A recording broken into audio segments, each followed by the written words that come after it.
Am I the a-hole for tossing a Father's Day gift for my ex-child?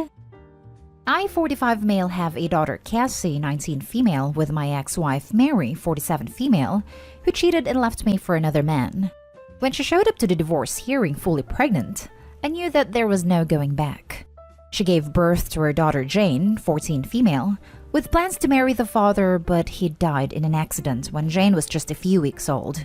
Jane's paternal side was extremely religious, ashamed that her father was an adulterer, so they wanted nothing to do with her or her mother, and even went as far as to deny any blood relation because Mary was a woman of ill repute. Mary doesn't have any brothers and no father, so Jane grew up without ever really having a father figure. It was never explicitly stated, but Mary was hoping that I'd be in Jane's life, but blocked at every turn. She doesn't get to betray and discard me and then try to come back when things didn't work out. I've remarried and have my own family, but since Jane is Cassie's sister, I still make the effort to be nice. I don't take Jane with me in family trips, but I let her come to the house when Cassie has special events there. I only started becoming more distant towards Jane when she tried calling me dad a few times and Mary wouldn't intervene. Once Mary got a boyfriend, I was relieved to be left alone and aggravated when things didn't work out between them because Jane started trying to start a father-daughter relationship with me again. This past Father's Day, my family surprised me with a special lunch, and Jane managed to slide her way in there. I would prefer she leave, but I didn't want to make another awkward situation for Cassie and didn't raise a fuzz.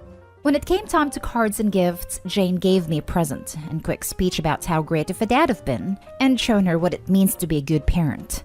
It was a touching speech, but I wasn't particularly moved by it. Because I felt put on the spot, I accepted the gift and let Jane give me a hug.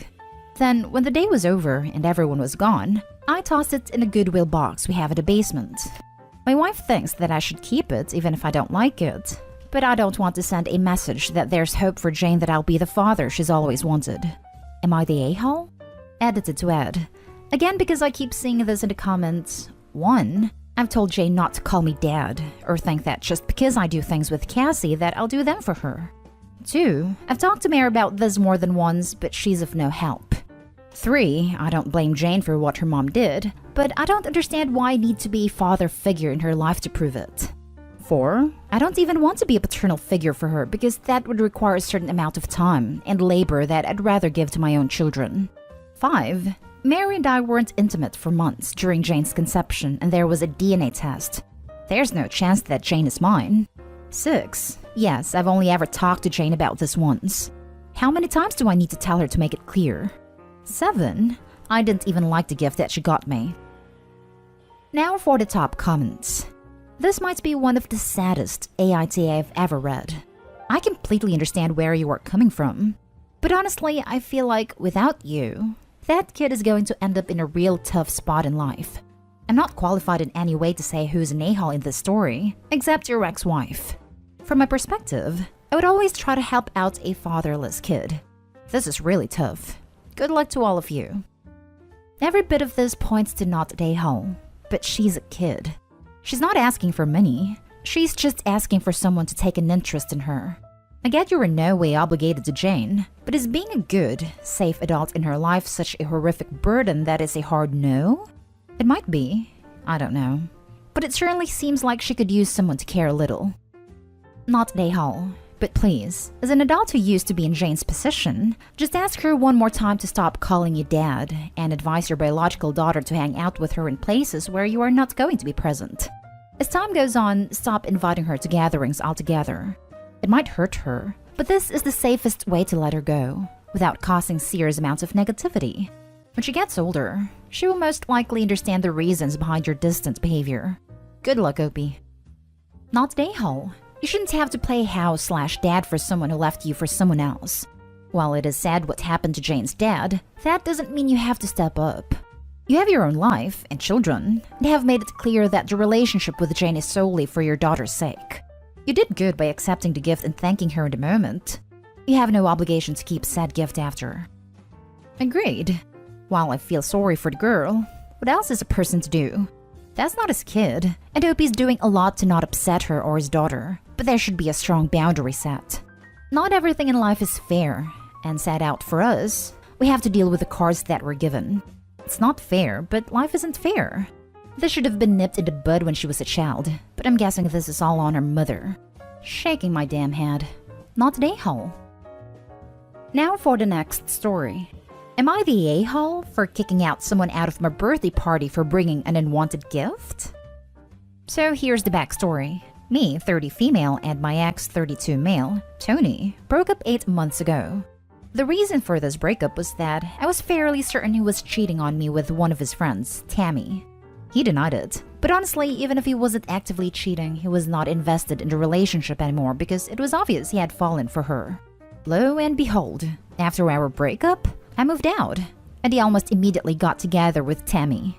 Now, I'm trying to be the bigger person and move the hell on with my life, but for some reason, both of them won't really let me do that. Tammy sends me memes, invites me to things, and when I tell her no or ignore her messages, my ex decides it's his turn to tell me I'm being mean to Tammy for no reason.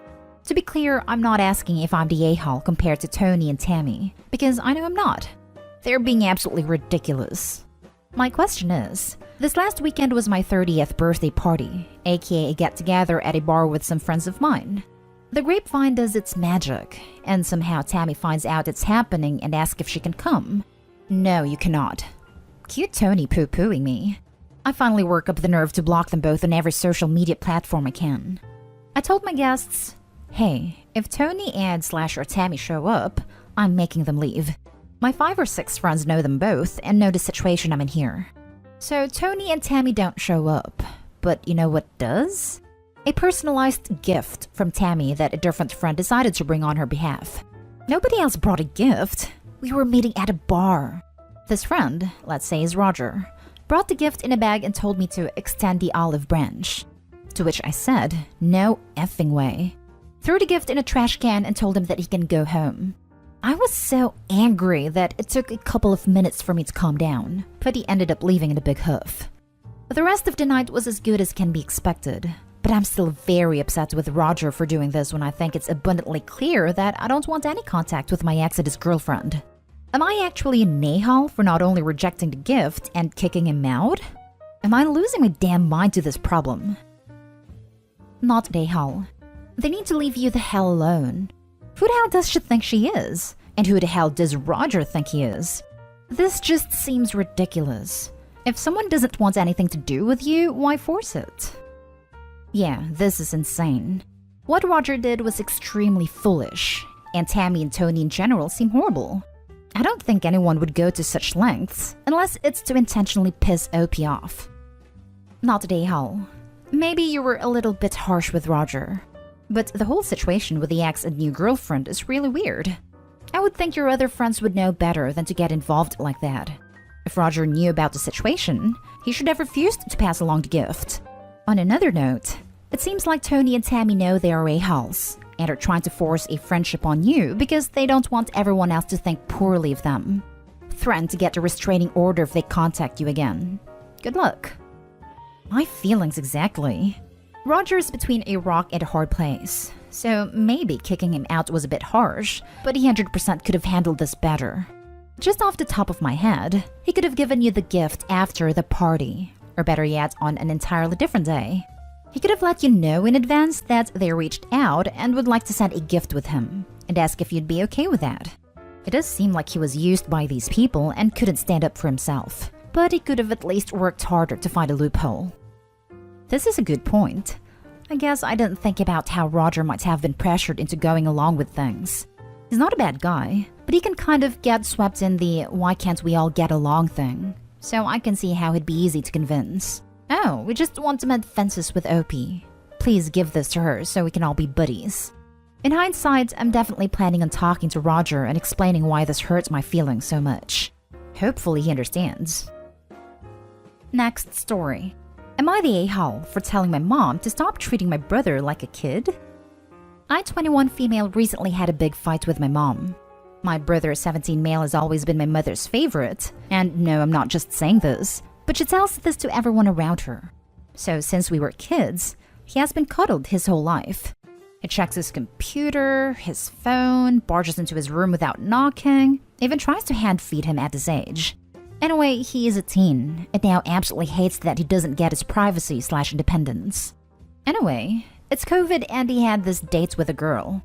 In my place, COVID is handled good, so we can go to cafes if we follow the rules. My brother even told my mom about the date, and guess who followed him all the way? My mom. She sat in a booth nearby pretending to hide, and then my brother said he went to the bathroom and his date followed him. He said that he did it because he saw our mom there, and just wanted to kiss his date away from our mom's prying eyes. Anyway, they were therein for like 5 minutes when my mom barged in, physically separated them and yelled at the girl for ruining her baby, and that she was a bad influence. It got worse up to the point the girl called our family a bunch of creeps and left. My mom didn't stop. She was like, "Baby, did she hurt you? Are you okay?" And my brother, who never cried in public as a teen, called me crying to come pick him up because he was that embarrassed. I went and my mom wouldn't let him come with me because she said only she can calm her baby. That's when I told her he is calm and just freaking mad at her because she is treating her like he is 10, and that's embarrassing him. All of this happened at the parking outside a cafe where my mom dragged my brother and his date out. And after I took my brother to my apartment, we talked and he doesn't even want to go back home because of many other incidents too. My mom is calling and texting saying I had no right to act like an a-hole and embarrass her in public. And even my dad says my way of handling the situation is completely wrong. I still refused to apologize, so does that make me an a-hole? Now for the top comments. Not an a-hole. Sounds like he is done with how she is, and is trying to cut the apron strings. Yes, he loves her, but says that being home is suffocating. I keep telling mom that at this rate, he won't even contact her as an adult in future. That is very true. Her is mothering him to the point of treating him like a baby, and if it continues even after he moves, then he might go no contact. Not a hole.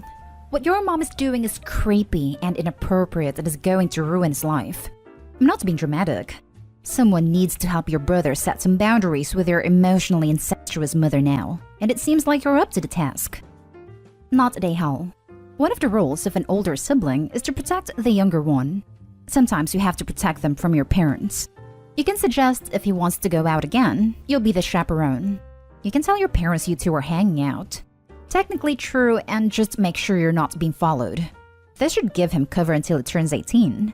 He won't like it, but who's the better tag-along? You or mom? Unfortunately, you will have to return him to your parents. Yeah, they're playing this card. He is 17, so he has to go back home, but he is going to be 18 in 5 months. Last story is titled, Am I the a-hole for favoring one of my twin nephews over the other, despite both twins telling me to stop? My sister, 36, has 4 teenage kids, all boys. The youngest 2 are a pair of fraternal twins, Alex and Brian, now 14.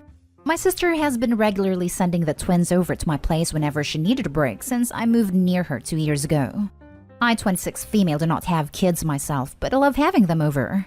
I'm particularly fond of them as I grew up babysitting the 4 boys for loads of spare cash. The only issue is that Alex is clearly my sister's favorite child, and everyone is aware of those. To be fair, he is the stereotypical good kid.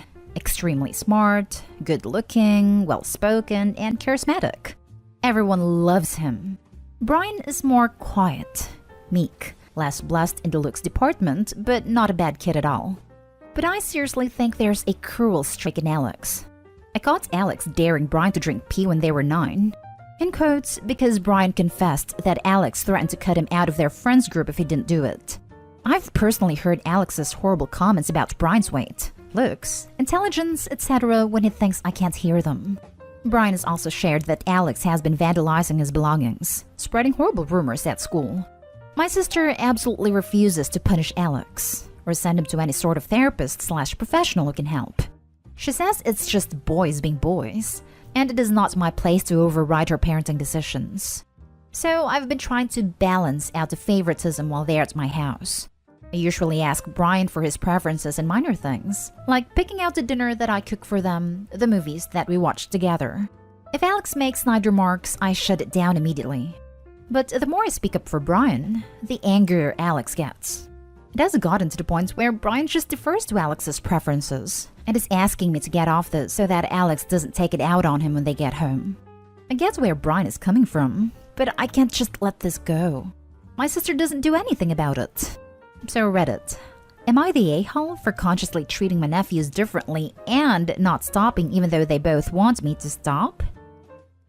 Your sister allowing Alex to treat Brian like this hurts both kids. It seems like none of Alex's actions ever have consequences. That doesn't bode well for adults. Your sister won't be able to boys will be boys away if/when he gets arrested. All that being said, it seems like at the end of the day, you are currently making Brian's life harder. He has asked you to stop. You should stop. Try to find other ways to help him. Definitely don't give up. But what you're doing right now isn't helping. Your heart is in the right place, so not the a-hole if you respect Brian's wishes here. But you'd be the a-hole if you don't stop. As of right now, it's everyone sucks here except for Brian since you haven't stopped.